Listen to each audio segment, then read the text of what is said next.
Welcome to our channel. Today we how to use Canva for designing your study abroad resume, complete guide step by step clearly. Open your web browser and navigate to canva.com. If you don't have an account, click on the sign up button to create one.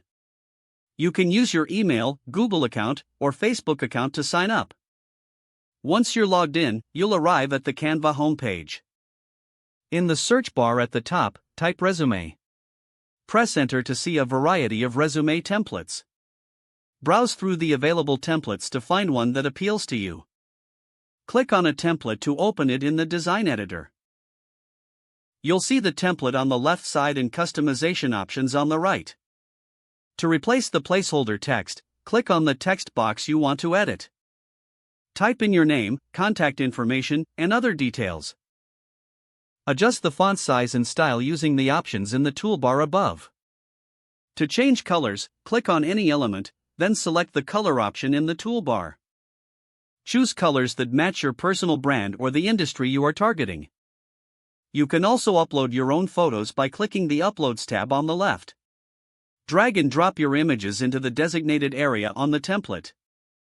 To reposition any element, simply click and drag it to your desired location. You can add new sections by clicking the Elements tab and selecting shapes or lines. To add icons, click on the Elements tab again and search for icons relevant to your skills. Once you've customized all the sections, review your resume for any errors. After ensuring everything is correct, click on the Share button in the top right corner. Select Download from the drop-down menu. Choose your preferred file type, such as PDF for printing or PNG for online sharing. After selecting the file type, click on the Download button to save your resume to your computer. Finally, you're ready to use your visually appealing study abroad resume.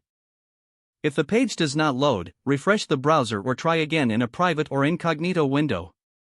Make sure you are using the correct email address, then retype it carefully to avoid small typos. If your password is not accepted, use the reset option and create a new strong password you can remember. Check your spam folder for verification or security emails, then complete any requested confirmation steps. Don't forget to like this video and subscribe to our channel for more step-by-step tech guides.